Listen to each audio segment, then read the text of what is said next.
Ah, mirá vos, teníamos ya la comunicación con nuestra primera invitada, que se trata nada menos que de Gabriela Orden, con quien vamos a estar hablando desde el lugar donde vive, que es Porto Alegre, Brasil. Gabriela, muy buenas tardes, ¿cómo te va? Hola Mario, ¿qué tal? ¿Cómo estás? Bien, bien, estoy Bueno, bien. yo lo decía, estoy como bola sin manija porque estoy de un lado para el otro corriendo, haciendo tantas cosas en este viernes tan particular para mí, que prácticamente el último reportaje que me hicieron lo acabo de tener en la puerta de la radio, así que ni siquiera pude abrir algunas páginas que habitualmente abro cuando inicio el programa. Pero bueno, lo iniciamos con buen ánimo, con buen humor. Y ahora sí vamos a ir metiéndonos ya en las problemáticas más complejas y que tiene que ver con la situación en Brasil. Vos sabés, Gabriela, que desde aquí se ha vivido con, yo creo que en Argentina Bolsonaro genera muy poca simpatía, muy poca, eh, pero se ha vivido realmente con un alto grado de preocupación esta movilización que se hizo esta semana y en la cual Bolsonaro, acá por lo menos se vivió, y me gustaría que vos nos aclararas, se vivió como una amenaza al Tribunal Superior de Brasil, como queriendo decir que o hacen lo que él dice o los van a destituir o algo por el estilo. Pero para eso te hemos invitado, que nos cuentes por qué pasó lo que pasó y exactamente qué es lo que pasó. Sí, mira, yo acompañé los títulos de los diarios internacionales y realmente en el mundo todo se hizo una lectura bastante pesada de la convocación de Bolsonaro para esa tentativa de golpe de Estado del día 7 de septiembre, que es el Día de la Patria aquí, ¿no? Uh-huh. La mención a la independencia de Brasil, a la República, quedó completamente postergada y se festejó se realizó una manifestación de bolsonaristas, de apoyadores bolsonaristas, que intentaban de alguna manera responder al apelo desesperado de Bolsonaro por movilizar un sector de la sociedad que todavía lo apoya, ¿né? Uh-huh. Y que no es poco. Como ustedes pudieron ver por los medios, por las fotos, por lo que se mostró en la media, las manifestaciones fueron en todo el país, tuvieron carácter nacional, en todas las capitales, en muchas y muchas ciudades del interior.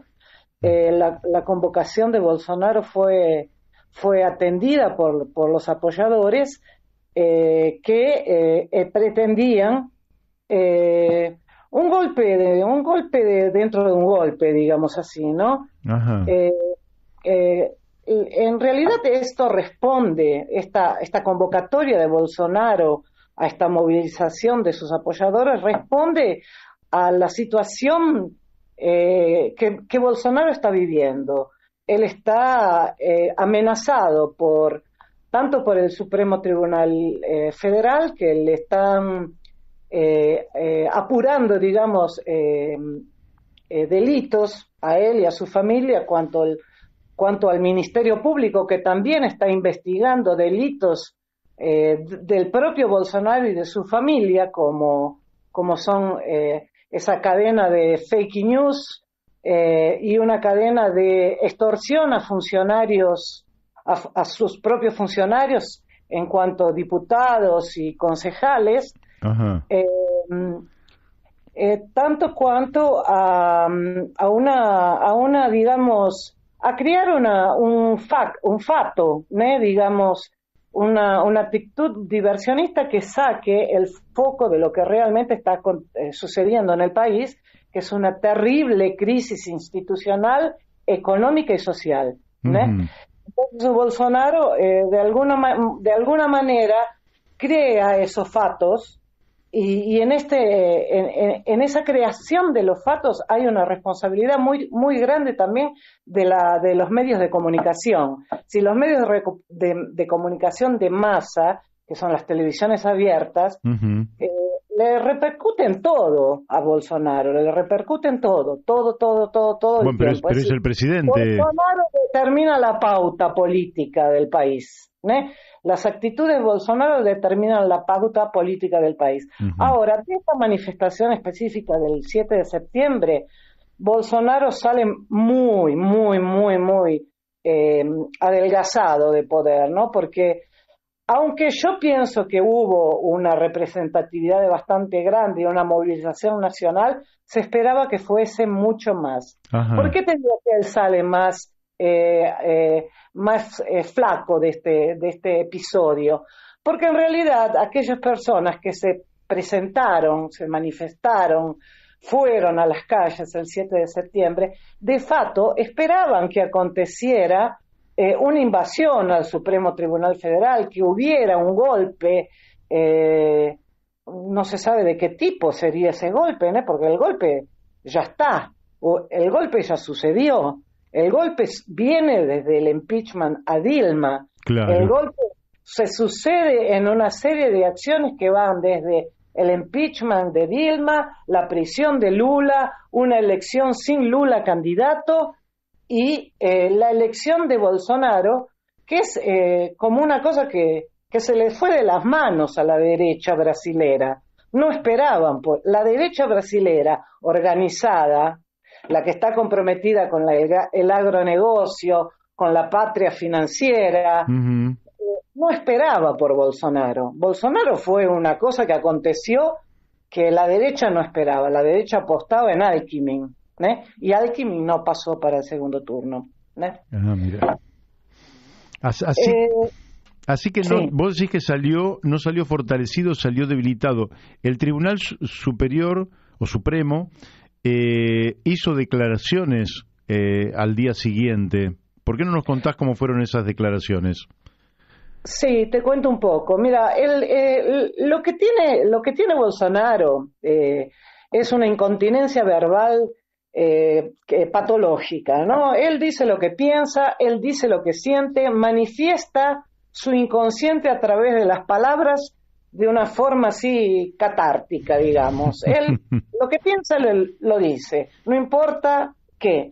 Pero él también tiene un grado de articulación bastante interesante, es decir, él te tira una piedra allá adelante, bueno, ahí el tribunal le llama la atención, lo reta, le dice que eso no se puede porque es anticonstitucional, ahí Bolsonaro da la vuelta atrás y hace una declaración o hace una nota o hace una reunión o manda una carta, como fue el caso ahora, una carta al Supremo Tribunal Federal diciendo que nunca fue su intención desrespetarlos, que cumple la Constitución, que es un obediente de las leyes, que se mueve dentro del cuadrado constitucional.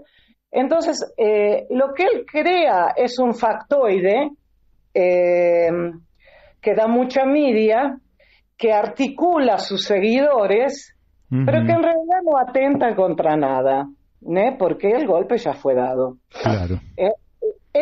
Eh, si vamos un poquito para atrás y nos acordamos de algunas grabaciones que fueron hechas en la época del impeachment a Dilma, vamos a escuchar en esas grabaciones de los articuladores del impeachment que tenían que terminar con el gobierno de Dilma articulando fuerzas con las cámaras, con el Senado, con el Supremo Tribunal Federal y con todos. Y así lo hicieron. O sea, las cámaras, el Senado y el Supremo Tribunal Federal son cómplices del golpe a Dilma, son Ujú. cómplices de lo que está sucediendo hoy en Brasil. Entonces, a mí me da la impresión de que hay una especie de escenación en todo eso, entre todos esos actores que en definitiva representan lo que hay más atrasado, que es la élite política y económica brasilera. Y Ajá. esos tres segmentos el Ejecutivo representado por Bolsonaro, sectores de las Fuerzas Armadas, sectores de otro tipo de fuerzas de seguridad, la Cámara las cámaras como están establecidas, con los dos presidentes, tanto del Senado como de la Cámara Federal, gente de confianza de Bolsonaro, y el Supremo, en su amplia mayoría, comprometidos también con el golpe que fue ya dado allá atrás, evidentemente que esas fuerzas no van a atentar contra Bolsonaro hoy. Claro. No haría sentido, ¿no? ¿Vos ves que las Fuerzas Armadas mayoritariamente respaldan a Bolsonaro? No, de ninguna manera, no. Hay sectores enloquecidos como hay en todas las derechas insanas de cualquier país, sectores de las Fuerzas Armadas y otros sectores de las fuerzas de seguridad que sí, van a apoyar siempre un miliciano, ¿no? La milicia es una cosa que existe en Brasil y está cada vez más fuerte. Las milicias están muy fortalecidas en Brasil, ¿eh? Pero no, las Fuerzas Armadas no, en su conjunto no. ¿Y cómo le cae a las Fuerzas Armadas cuando él dice algo así como que cada brasileño tiene que tener un fusil en su mano? Y mira, qué sé yo cómo le cae a las Fuerzas Armadas. A las Fuerzas Armadas no le debe caer nada bien, porque el dominio de las armas es del ejército en cualquier estado, ¿no? Sí, claro. Al ejército y a la clase dominante nunca le interesa que el pueblo esté armado. Sí. Pero me parece que hay un contrasenso en esa posibilidad, ¿no? Es decir, al que está en el poder le interesa el pueblo desarmado, no el pueblo armado. El pueblo armado es una eterna amenaza, ¿no? Al que está en el poder. Entonces, no se manifiestan en eso. No.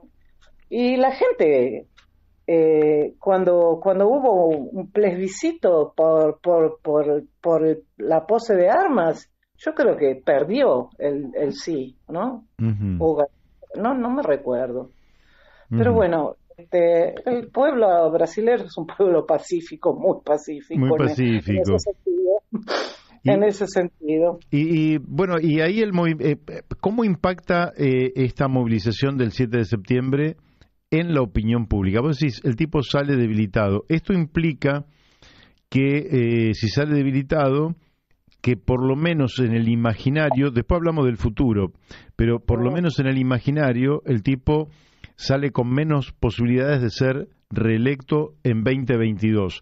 Y si tiene menos posibilidades, eso debería estar repercutiendo en los mercados financieros, en los mercados de bolsa. ¿Cómo repercutió eso en la bolsa, en los mercados, en el tipo de cambio? Los mercados están muy contentos en Brasil porque ellos tienen una figura que es incontestable por la élite brasilera, que es Guedes, ¿eh? Que es un Chicago Boy que determina la economía y ese es intocable. Nunca jamás se atentó contra la política económica de Guedes. Los mercados parece que respondieron bien a la tentativa de golpe. El dólar se estabilizó, las bolsas subieron. El mercado responde bien a Guedes, digamos. Guedes es el hombre del mercado. Claro. Guedes es el hombre de la patria financiera. Guedes es el hombre de los bancos. Él está liquidando el país. Liquidando el país. ¿Qué quiere decir? ¿Qué quiere decir eso que me sorprende? Liquidando el país es vendiendo las empresas nacionales, vendiendo lo que está sobrando de la Petrobras, vendiendo la distribución de petróleo, vendiendo petróleo crudo para el exterior, importando refinados, desonerando cada vez más el agronegocio, desonerando la importación de insumos para agronegocios, facilitando la abertura de nuevas fronteras agrícolas para continuar con el agronegocio, en cuanto que la mitad del país está en una situación de inseguridad alimentar, no sabe qué va a comer mañana. Entonces la situación es gravísima económica, no se crean empleos, digamos, se enflaquecieron las leyes del trabajo que defendían al trabajador y, en fin, comprometiendo el futuro. Pero ese futuro ya había sido comprometido con Temer, cuando bajó una ley, Temer, que fue apoyada en el Congreso, que inmovilizaba por 10 años cualquier investimento en el área de desenvolvimiento nacional. O sea, hay una ley que prohíbe poner más dinero para crear escuelas, rutas, ferrovías, hidrovías, facultades, investimentos en ciencia y tecnología por 10 años. Recién pasamos 5. Tenemos más 5 años de esa ley. ¿Y por qué? ¿Había mucho déficit fiscal? Y depende. Creo que no había déficit fiscal. Creo que eso fue una intención de alocar recursos del Estado en algo que no sea el desenvolvimiento público y alocarlos en otro, en la pata financiera, en el mercado financiero, ¿eh? Claro. Y cortar programas sociales, evidentemente. ¿De dónde se corta? Se cortan los programas sociales, ¿eh?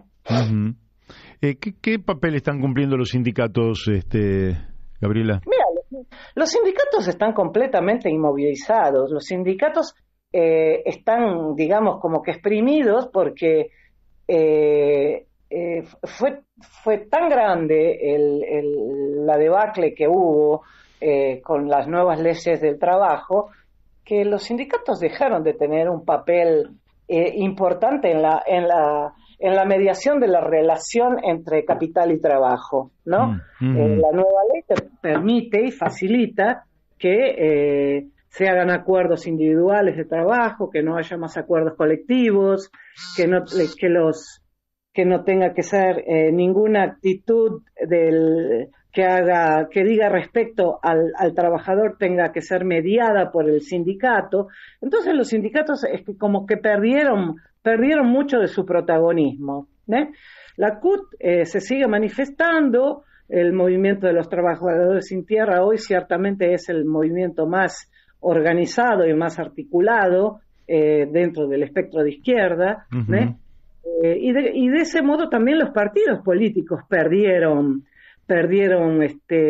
protagonismo, ¿no? Claro. Porque se fueron parlamentizando, digamos. Los partidos políticos son en cuanto eligen gente para representarlos. Si no tienen representantes, no existen, ¿no? Como partido. Es una cuestión bastante complicada. Como dijo un pensador que no sé quién es, Brasil no es para amateurs. Brasil es complicado. Brasil es un país complicado. Y porque es un país muy grande.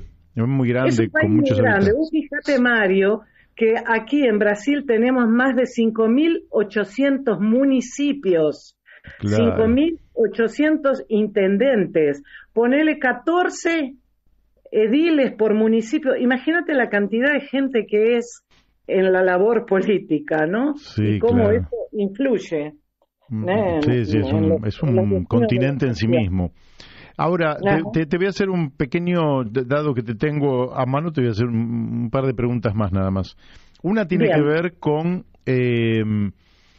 bueno, vos sabés que el río Paraná en la Argentina bajó su caudal a tal punto que algunos brazos del Paraná se pueden cruzar caminando.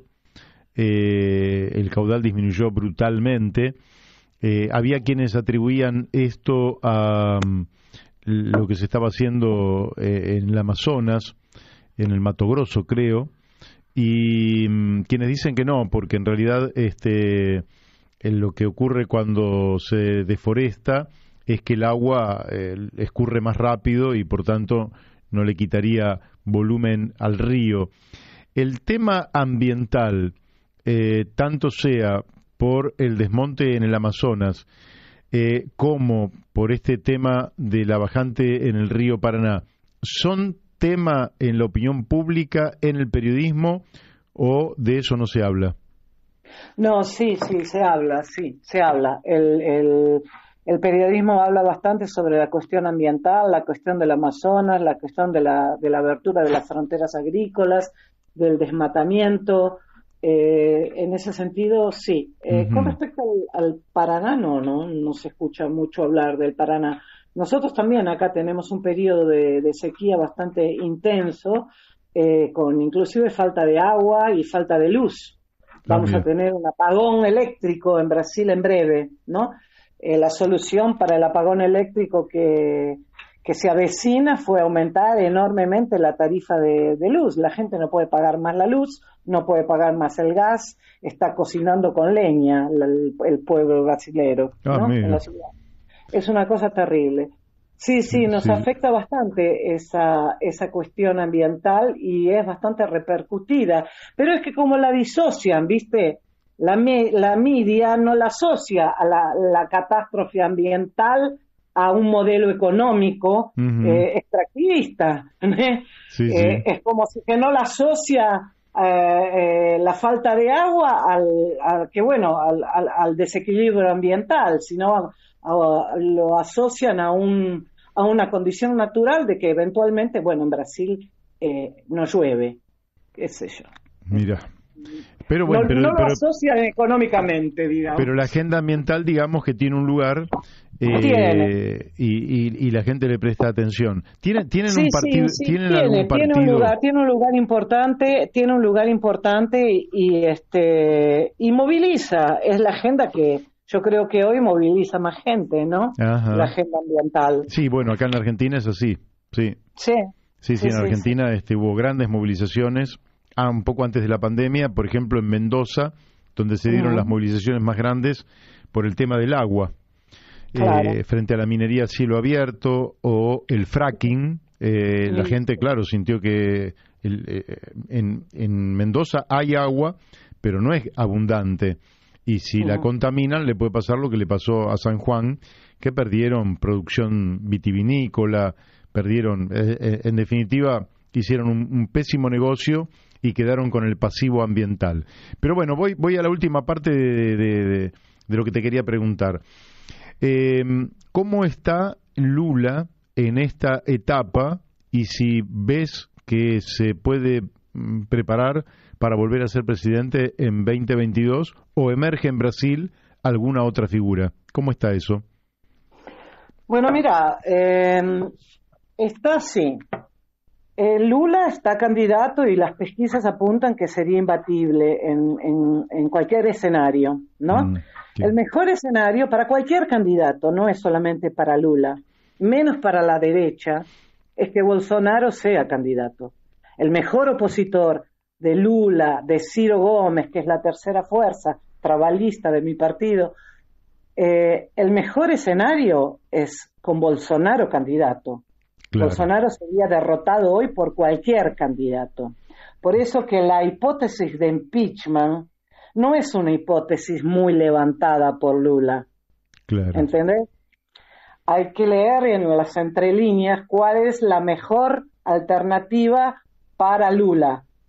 Tanto para Lula cuanto para Ciro, el mejor candidato es Bolsonaro. La derecha continúa haciendo ensayos con posibles candidatos, pero no está encontrando un candidato, digamos, palatable, que tenga posibilidad, caudal electoral. Porque la derecha ya lo abandonó a Lula, a Bolsonaro. En realidad, Bolsonaro lo siguen acompañando sectores neofascistas, algunos sectores de la economía, algunos sectores del agronegocio, pero el empresariado, esa derecha menos fascista, digamos, ya lo abandonaron. Lo que pasa que ellos no encontraron un sustituto a la altura. Es decir, el gran opositor del PT y del PDT es el PSDB, el partido de Aécio, el último derrotado por Dilma, Claro. El hombre que no se conformó con la elección de Dilma y articuló el golpe. Ese hombre no tiene más posibilidad de ser candidato porque está envuelto en infinidad de denuncias de tráfico de drogas, es del más bajo nivel posible. Sería el candidato de la derecha hoy sería Doria, el gobernador de San Pablo, pero que tampoco parece que emplaca, parece que a la gente no le gusta, qué sé yo, parece que no tiene como un caudal electoral muy bueno. Y la derecha sigue ensayando buscar una alternativa de derecha a Lula o a Ciro Gómez. Yo tengo la impresión de que Bolsonaro no va para un segundo turno. Él no llega a un segundo turno. Si las cosas siguen como están, me da la impresión de que él puede no pasar a un segundo turno y el segundo turno ser entre Lula y otro candidato. En el caso, como las pesquisas muestran, podría ser entre Lula y Ciro Gómez. O sea, dos Juegan hombres, en el mismo campo. claro, dos Sería hombres que están del centro a la muy izquierda. loco, ¿no? Claro, claro, se superpone, es decir, sería el electorado mayoritario hoy estaría del centro a la izquierda y no del centro a la derecha. Exactamente, Mm. exactamente. Bueno, Exactamente. se pone interesante Brasil. Sí, Este, sí, la verdad que se pone muy interesante. Yo quiero ver cómo que vamos a hacer para llegar hasta el final del mandato de Bolsonaro. Va a ser bien difícil. ¿Va a ser difícil, pensás vos? Sí, sí, bien difícil porque la situación económica y social está muy difícil para el pueblo, muy difícil para el pueblo. Y cómo se manifestaría allí una explosión social en Brasil? Porque ustedes no tienen la inflación que, por ejemplo, hay en la Argentina. Sí, tenemos una inflación descontrolada ya. Ah, sí. Tenemos bastante, sí, sí, sí, sí. Tenemos la inflación, volvió con una fuerza enorme. El salario ya no alcanza para comer. El salario mínimo, es el gran salario de la mayoría, no alcanza hasta final de mes. La gente que trabaja, que tiene trabajo, vive en inseguridad alimentar, no sabe si va a comer hasta el final de mes. Es- se estableció en Brasil una red de solidaridad para paliar el hambre de la gente realmente, porque Qué la gente bárbaro. está pasando hambre, está muy difícil, muy, muy difícil, ¿no? Qué difícil. Bueno, esperemos, veremos entonces, Gabriela, cómo sigue en este proceso con su propia dinámica. Nosotros ya vimos lo que pasó en Chile, por ejemplo, la sorpresa en Perú. Es decir, los procesos están tomando una dinámica a veces inesperada. Así que nosotros te vamos a volver a convocar en algún momento para que nos sigas contando, porque al margen de este intento de Bolsonaro por hacer esa gran movilización, que conforme lo que decís vos, no le dio el resultado esperado, pero con este contexto, con crisis social, con crisis económica, con crisis en lo político, con crisis moral, con crisis en la Institucional. justicia, la verdad es que me da la impresión de que vamos a vivir en una zona de tensión muy grande en los próximos meses. Sí, sí, tenés razón. Vamos a vivir en una zona de tensión muy, muy, muy, muy grande en los próximos meses. Yo creo que bueno, hasta final de este año la tensión va a aumentar y hasta definir las candidaturas y empezar un proceso electoral, mucha agua va a pasar, Bien. muchas cosas van a acontecer. Bueno, nos pusiste bien en forma respecto de lo que está ocurriendo allí, así que por hoy te agradezco muchísimo, Gabriela, te mando un fuerte abrazo y cariños para los chicos, un fuerte abrazo también para mi amigo Elvio. ¿Cómo está? Bien. Contame, total, mira, estamos al aire, pero no importa. Los oyentes, quiero saber cómo está la familia, ¿están todos bien? Todos bien, por suerte Mm, todos bien, muy bien. Los Bárbaro. nietos bien, los hijos bien, mi mamá bien, estamos todos bien. Con muchas ganas de ir para Buenos Aires, ¿no? Pero vamos a ver cuándo eso es posible. Bueno, pienso, Mario, te deseo un buen resultado en las PASO, que todo ocurra bien y la lucha continúa, seguimos siempre luchando con las herramientas que tenemos. así es, aunque sea con un par de escarbadientes, seguimos la pelea. Te Sí, mandamos un... seguimos la pelea. Un gran abrazo para todos. Muchas gracias. Bueno, Chao. chau.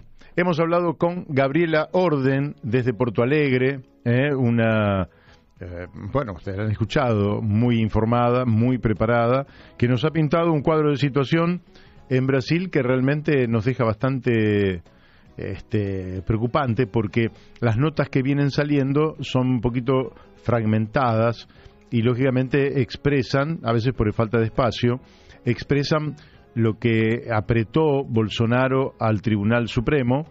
El Tribunal Supremo le respondió, da la impresión de que dio un paso atrás Bolsonaro, pero el tema era mucho más complejo que ese pequeño conflicto de intereses.